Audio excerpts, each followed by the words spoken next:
On est toujours en plein dans la période des déclarations fiscales. On a décidé d'aller voir un peu plus en détail comment fonctionne la déduction des frais professionnels. Et ça se passe après le jingle.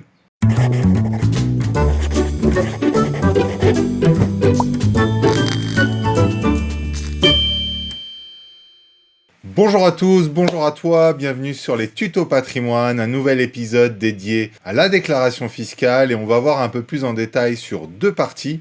La déduction des frais professionnels, c'est une question qui revient tous les ans. Qu'est-ce que je peux déduire? Qu'est-ce que je peux pas déduire? On s'est dit qu'une vidéo s'imposait. Premièrement, il faut savoir que tu as deux possibilités lorsque tu fais ta déclaration de revenus. Tu vas déclarer tes revenus et tu auras une option pour 10%. C'est forfaitaire, donc c'est 10% de ton revenu déclaré. Je déclare 10 000 euros. Les frais de 10%, c'est donc 1 000 euros. L'autre option, c'est les frais réels, réellement supportés. Je déclare 10 000 euros, mais j'ai eu 3 000 euros de frais dans mon année. Je vais donc déclarer mes 3 000 euros de frais. Donc soit mon forfait de 10, soit mes frais réels sur l'année. Il faut savoir que si tu prends l'option pour les 10%, tu as un plafond. Ce plafond, il est de 12 652 euros. La question qu'on va se poser, c'est quel choix faire? Ça va dépendre du montant de tes frais réellement supportés sur l'année. Si jamais tes frais réellement supportés sont inférieurs à 10% de ton revenu imposable, aucun intérêt d'utiliser les frais réels. Autant prendre l'option des 10%. Si par contre, tes frais réellement supportés sont supérieurs à 10% du revenu que tu déclares, dans ce cas-là, on va t'inviter à prendre les frais réels parce que bien évidemment, ce montant sera supérieur au forfait de 10%.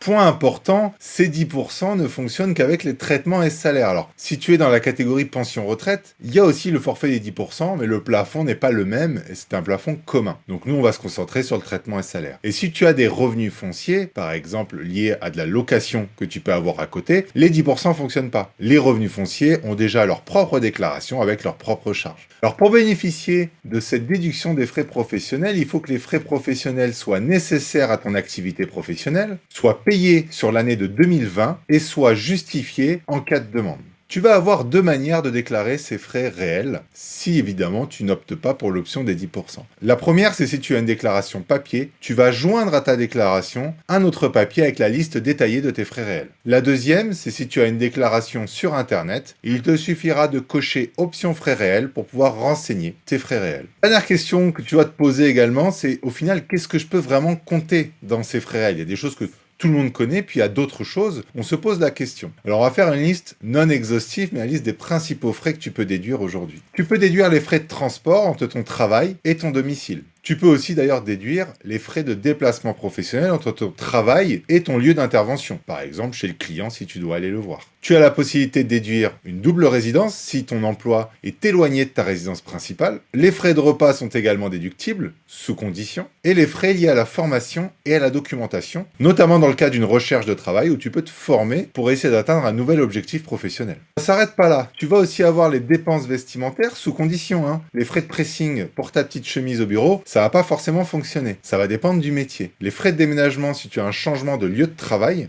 les éventuelles cotisations syndic professionnelles et, des cas plus rares, mais les intérêts d'emprunt pour un emprunt que tu aurais fait à titre personnel afin d'acquérir les titres d'une société. Dans la majeure partie des cas, on se retrouve dans trois situations aujourd'hui. Les frais de repas et les frais kilométriques. C'est les plus grandes catégories. 2020, c'est une année particulière. Le contexte a voulu que le télétravail soit un peu plus mis en avant et donc tu vas avoir la possibilité de déduire des frais de télétravail. Ces trois grands types de frais, on va les détailler un peu plus dans une autre vidéo qui viendra normalement dès la semaine prochaine. C'est tout pour cette première vidéo. On espère déjà que ça t'a permis de répondre à certaines de tes questions. N'hésite pas, comme d'habitude, à t'abonner, à mettre le pouce bleu et un commentaire pour partager. Un grand merci d'avance pour tout ça. Ça nous permet de bien avancer et d'évoluer vis-à-vis des tutos patrimoine. On te souhaite une très bonne journée. À très bientôt et prends soin de ton patrimoine.